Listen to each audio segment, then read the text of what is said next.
So this is the second part of the videos on social media basics, and this time we're going to actually look at some of the social media platforms.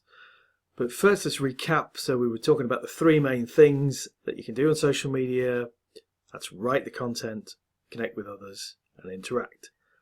And now we'll look at the individual platforms, Facebook and Twitter in particular, give you a couple of sample pages of things to aim for, and talk through some of the main points and differences between them.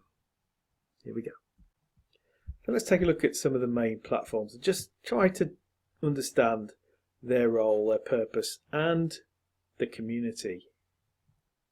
Now, this very simplistic graphic, like the Homer Simpson guide to social media, does illustrate an important point, that they all have different language as platforms.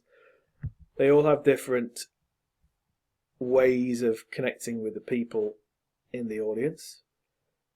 Now there's 10 selected here. Some of these are nowadays not widely used. Foursquare has kind of disappeared. Blogger isn't really a social media platform as such. It's more of a way to share articles online, website. But let's look at each one in turn. So Facebook.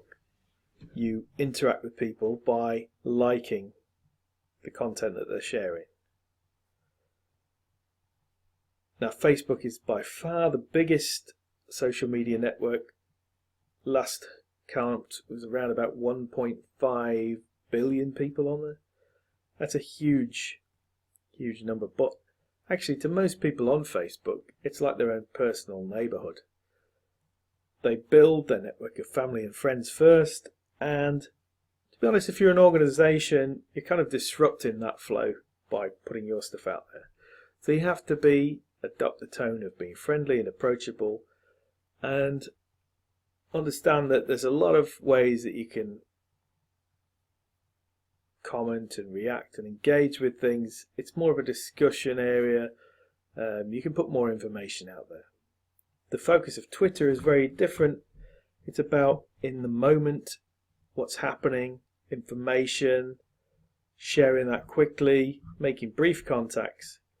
If you were to look at the two things, Twitter would be like a party. Well, you're in the kitchen, you're getting to know people, you've just arrived.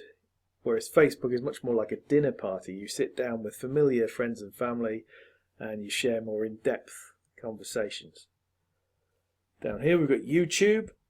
And YouTube is the primary video channel, has been for a number of years. Now it's been rivaled by Facebook, which allows videos on it. But yeah, YouTube is around making people discover how to do things, what videos that can solve particular problems. They search for it. Google is the #1 search engine. Google owns YouTube, and that's the #2 search engine. If you want to find a solution these days, you just go onto YouTube and go and have a look. Here on the right, you've got LinkedIn. A very different audience, again, pretty much professionals, usually above the age of 25, working, putting out their professional profile, making connections as a primary thing, businesses to other businesses, very much so. So, whereas Facebook would tend to be offering products direct to the public, getting communities involved, LinkedIn is much more about making connections and business contacts.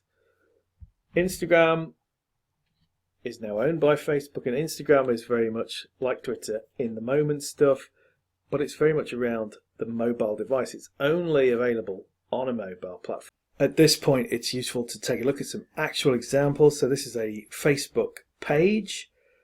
So an organization page, this one from the fibromyalgia charity. It's got the logo there in the corner. Look at this, in the cover photo area, it's got lots of contact details listed there. There's a clear call to action button. You can see what people have said about the page in the reviews. So reviews are a real priority. And then you can see some of the posts before. And here you've got something pinned to the top. So a current promotion, something that's always there. So Facebook, very much like the website page really for your organization. That's the way a Facebook page should be set up. And there's obviously space for people to comment and like and share and interact with the content. And that's your orientation. You want to get people as involved as possible. And here's an example of a Twitter profile.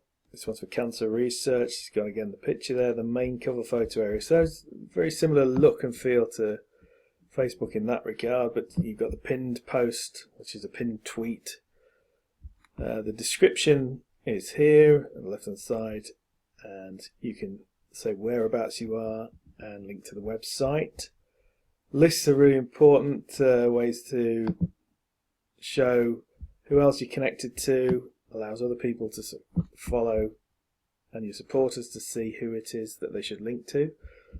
And again, you could put contact information at the top, and you've got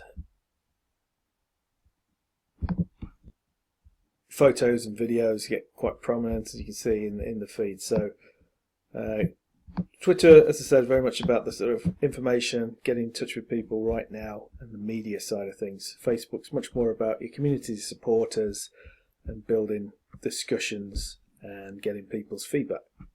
Okay. Now in the final video, part 3 of the social media basics, we'll look at how you tell the story of your organization through social media.